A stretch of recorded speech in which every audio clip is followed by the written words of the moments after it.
as long as everybody else did. And Trent, right? Yeah, and Huh? Trent. Everybody did? And Trent. Yeah. Okay, I want to make sure, because I don't want to be the only one. They were peer pressuring me to do it, so. All right, Coach, go ahead and start with your opening statement. You know, it was I thought a good team win. You know, obviously was tough to lose. You know, we lose Cam early in the game. You know, there with that shot, and I think that jarred us a little bit. You know, it was just you know how much pain he was in and stuff. So that kind of I thought was you know was a little bit unnerving for our guys. And then you know I told him in the locker room on a night where I didn't think we were great offensively. You know, we struggled from 2, struggled from 3, shot 43%. We did a great job of manufacturing points. You know, we got the line 35 times, made 30 free throws, and I thought, you know, our defense carried the way. I thought the defense was, that stretch, it seemed like it was 19-14 for about an hour and a half, and we kept getting stops. I think we got 11 or 12 stops in a row to kind of, you know, to keep the lead, and then, you know, we just steadily built it, and I thought we had a lot of guys contribute. Obviously, to me, Trent was terrific off the bench. Cooper Neese, job he did on both ends of the floor was fantastic. I thought there was, you know, Bledson off the bench. I thought Cade and Jason Kent probably don't have, you know, huge numbers in terms of statistical numbers, but both those guys did a lot of good things for us, particularly on the defense end of the floor. So it's a good win. I think it shows that we're starting to understand what's most important. You know, it's nice when you make 19 threes and all the stuff happens and you know, but I think these wins as a coach mean more because it means the guys are starting to really internalize what really goes into winning because you're not going to make 19 threes every night. So this was a good step forward for us. Is Cameron going to be ready on Wednesday? We'll see. He's being evaluated. You know, there's a couple things. Obviously, they're going to run some concussion tests on him. If he has a concussion, no. You know. If he goes into protocol, he would not be ready for Wednesday. But and then is there a fracture or anything like that from a facial fracture? So he's being evaluated, and you know he's in great hands. You know, Kellen and those guys are, you know, Dr. Smerick and them are tremendous. So they'll let me know here probably at some point in the next little bit in terms of where he's at. But I know they felt like he was okay to come back in the game. And I didn't feel like in the huddle he looked like him. You know, he didn't seem to be, totally aware. And so, but he went out and played fine. He made a couple free throws, got fouled, and when we took him out, they wound up, pulling him. But he originally, when he went through the original concussion protocol, passed it, came back in, and then they pulled him after that.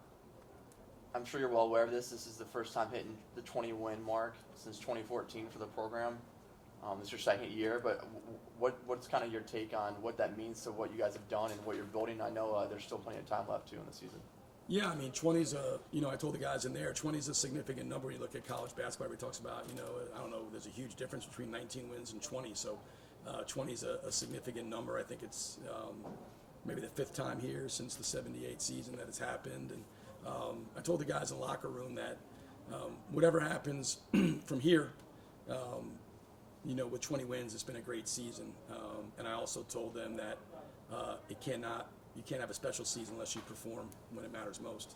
And those moments are ahead of us, right? So, 20 wins, great season. You want to have a special season, you got to perform when it matters most. And we have that ahead of us. And like I told them, you gotta really work like and believe. And I do really believe for this team, its best moments are in front of us. This team's best moments are ahead of us, not behind us. But it's certainly a great accomplishment. Don't want to minimize that at all. And to win 20 games, to win 13 games in this league, I think that's probably the first time in a long time. I think back maybe 15, 20 years. It's a lot of things this team's done already. Again, it's been a great year, but we want to be a special year. We got to perform here down the stretch, and those moments that matter most, starting with Wednesday, are ahead of us. Today, the guy filling in for Cam was Trent. Yep. And then even late down the stretch against Illinois Chicago on Wednesday, Trent was getting a lot of minutes. He's had strung together like 5 or 6 games that have been really solid off the bench. Has he gained a lot of your trust, and what does that mean moving forward? Huge amount of trust. Trent's one of those guys, and we got guys in the locker room. There's nothing, I said this before, there's nothing harder than being in your senior year and not getting what you want, right? Like Trent came in, I've known him, I competed against him, unbelievable respect for him. He's a great player. He's a first-team academic All-American. He's a graduated college, has a master's degree. He came here to, he was starting, and then he went from starting to not even playing. He didn't get in games, is so easy, if you don't have, and the amount of, I don't know if I have the character that he has to kind of, he was an unbelievable teammate. He was practice hard. He was, cheering guys on the bench. And then when he's got his opportunity, he's just stepped in and been tremendous. And he was, I thought, Illinois, Chicago, Boss had those 2 spurts, and Boss is going to do what Boss does. But Trent was the steadying force there. I thought he and Cooper are 2 best players today. Just tremendous what he's done for us. Again, for him, for guys like Cade, who are playing their senior year, and it's not been, perfect for those guys, and not exactly probably what they had assumed when they came here. For those guys to be great teammates, to stay engaged, to press and then to stay ready and be ready when their number's called and perform the way they have. It's just a credit to the quality of human beings that we have in that locker room. It's a great locker room, and those 2 guys, along with the rest, Kalix, etc., are a big reason why. Because if you have the wrong guys in those spots, they can tear the team apart from the inside, right? They can absolutely, from within, implode it. And those guys have done nothing but be great teammates and cheer. And then when I've called on them, they've stepped in and played great.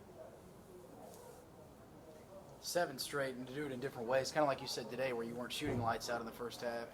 How part of you to win 7 in a row? Like you said, massive games in front of you, but to hold it together and to win these 7 after that streak, it shows the mental toughness of this team, Coach. Yeah, I think we've grown in that area. It was I thought kind of a mentally fragile team early in the year. I didn't think we were very mentally tough, and it goes back to that every team's got to kind of go on its own journey, and things aren't a continuum. Just because something was, you can be mentally tough and lose that. You could be like we were, I think, a little soft and become tough. And I don't think you become a team. Everybody talks about that, and you don't become a team until you go through some adversity together, right? That either splits you apart or galvanizes you. And I think going through that 5-game losing streak and what happened at Drake, I think that kind of forged us as a team. And you look at the team we've been since then, the way we've played second halves, the way we've kind of found different ways to win. Our guys don't get a lot of credit for it, but defensively, going into today, we're the second in the league in defensive efficiency, behind Bradley, ahead of Drake, ahead of Southern Illinois. It's been a really good over the year defensive team, and today was an example. And then what you want to be, and I think we're getting there, is a team that forges identity on making people play poorly. And if they play poorly and you play great, then you have Murray State. If they play poorly and you don't play great, you have today. And Illinois, Chicago, where I don't think either game we were great, but we won by 19 and 16 because we made those teams play poorly. And while we didn't have our best either, and those teams have to get credit for that, we did enough to win by decent margins. Coach, I think you hit the nail on the head right there. The defense all day today, whenever Illinois State kind of came really close, just 8, 9, 10 points away, it seemed like the Sycamores defense really stepped up. Anything that you can talk about that and just how well of a game this was today? Yeah, I thought, we talked about it going in. Illinois State's a really good offensive team. They're explosive. You could see, pockets there in the second half. Burford, made some tough shots. Poindexter's got, Seneca Knight. They got a lot of weapons. You really got to be locked in defensively and fully engaged from a mental standpoint. And I thought our guys did a great job of that. I really did. We had pockets and possessions where we didn't guard great, but when you look at it early, I didn't think we were very good. And then from there, the last 35 minutes, we had little sections here in the second half. But for the most part, I thought we were as dialed in as we could be. I thought we really guarded them, and we made it hard on them. Doesn't mean it was perfect, but we made it. We made them earn a lot of their baskets. And to hold a team like that to 64, and they got some late there. I think they had 58 with maybe a minute 20 to go, a minute 15 to go. They got 6 there in that little stretch at the end. But to do that to a really good offensive team, Coach Peden's really good coach. They got systematically, they're really good, and they got good players. Burford, Poindexter, Seneca Knight, those guys, can really go. Kendall Lewis. They got a lot of weapons that can hurt you. And so our guys were, I thought, turned up, and the defense is what said that stretch where it was 19-14. I think we got around 10 or 11, maybe even 12 stops in a row. And that was able to kind of, where we weren't getting anything going offensively, that allowed us to keep the lead. And then when we did get going, and I thought our guys, we didn't shoot the ball great, but 35 free throws, right? We got the line. We made 30 free throws. So our ability to Julian and certainly Trent. When you look at Jabo getting downhill, those guys all got downhill, put pressure, and 30 free throws, get a line 35 times. When you're struggling to score, putting your head down and getting the ball to the rim is a good way to go about it. And I thought we did a great job there. You look at someone like Cooper, who's been here for 6 years. Obviously, a run like this late in February is big to everyone involved in the program. But he's been here for 6 years. He's kind of seen a lot. He's been here to seen a lot of wins, a lot of losses. But to get to 20, be in MVC contention right now, all that kind of mixed in, what's it mean for a guy like him? I think I couldn't have more respect for Coop. When I came here, he was in the transfer portal. And, I heard a lot about, him and just being honest, a lot of it wasn't great. His reputation wasn't fantastic. And he is, I don't think everybody probably was wrong, but his growth as a player, as a person is just been unbelievable. Maybe the best I've seen in my 25 years of coaching. And he's a true leader. He's a guy that prioritizes winning. He cares about winning, doesn't care about his stats, doesn't care about anything other than, did we win, did we lose? He came back. He returned when I got here, and that's not easy. A lot of people bailed, and rightfully so, right? I mean, it's a different coach, different system, different culture, different everything, and people, they didn't want to be a part of that. And after last year, we lost 20 games. And Coop averaged 15 points a game, was all Missouri Valley. And Coop graduated, and he could have easily said, you know what, I'm going to go play my last year at a Power 5. I'm going to go take some money and go do that. I'm going to go transfer to wherever and play my last year. Coop was the first one to announce they were coming back. He did it in February of last year and said, you're talking about a guy bought into our culture. And he came back for one reason.